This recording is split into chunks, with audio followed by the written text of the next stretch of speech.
Do you think it's aggressive to mention the eye contour cream to her, to explain it to her? There's no aggression there at all. She doesn't even have to take it with her. If she doesn't say anything about it, then you shouldn't say anything either, not even about taking it. Nothing at all. It's simply about explaining it to her. That's it. If you want to be a bit more assertive because you know her, that's up to you. But if you don't want to, that's fine.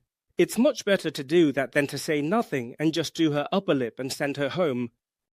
It's much better, so much better. Do you see the difference?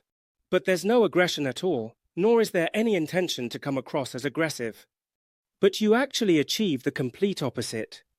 You come across as professional towards the client and you look after her so that she, applies a product that actually works for her. Right.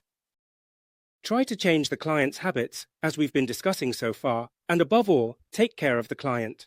Here there's an issue. When you do all these things and explain them to the client, you achieve what is shown here. Being a true professional allows you to convey trust to the client, because she knows that even if she just came in for an upper lip treatment, she is with someone who is skilled in other areas as well. And this can't be shown on a poster, even if we offer all these services. So, I understand that the professional does it. No, it's about doing it day in, day out. When you talk to her and share all that knowledge and give her advice, that's when you're building trust. That's when you're sharing your expertise, and she knows there's a professional behind it all. But you have to do it. You make the results more effective. Well, you make the results more effective and show the client that you really know your product. This is very important, which is why you should always talk to the client. It's not as if she's just there. Some say, but I want her to be relaxed. Yes, but do you know how long it actually takes to explain these things to a client? A treatment usually lasts about 45 minutes to an hour, on average.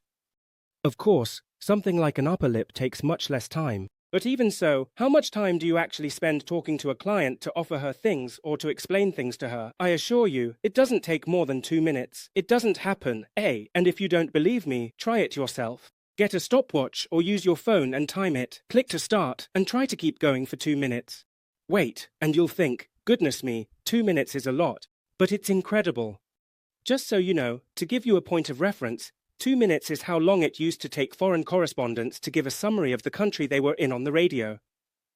When they went live on the radio, the correspondent in Moscow, the correspondent in London, the correspondent. Each one had 2 minutes to cover the whole country, you know? Not like they spent all day giving news. You have 2 minutes to give the summary. Well, they gave the summary. So, just imagine if you can't mention something to a client, some detail, in 2 minutes. You've got more than enough time, and after that, you leave her be. You don't have to say anything else. You don't have to keep insisting until she takes the product. That's not how it works, because then you cross over into aggressive selling. And that's a definite no. There's a very fine line there. And that line is precisely this, the line of respecting the client.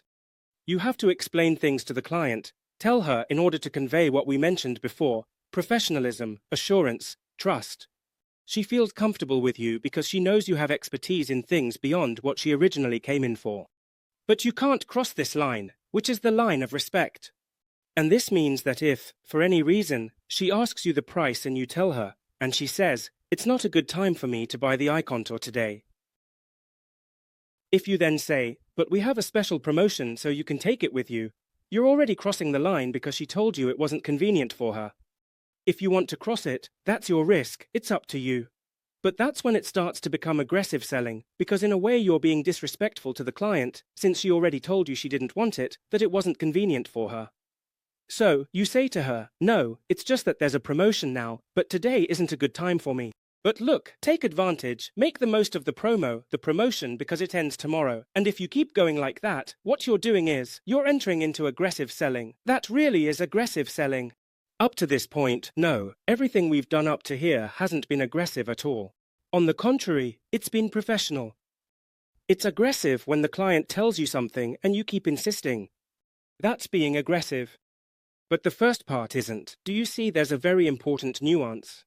So, a lot of people have this fear of aggressive selling, and yet, they don't do the first part. You have to do the first part, but to be professional, to convey trust and to share your knowledge with the client and help her so that she feels good and looks after herself. Not this. If someone wants to do this, well, that's up to each person with a particular client. It's a risk each person takes on themselves.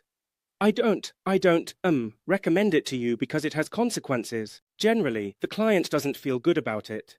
There are some who do and get involved in this game because they enjoy it. All right, but these are very rare cases. Generally, I don't recommend doing it. But firstly, I do recommend always doing it, without exception. That is, always share something with her. Always mention something so that the client can see that we are informed, up to date, and know a lot about our field. This is very important. Otherwise she just won't accept it for no reason.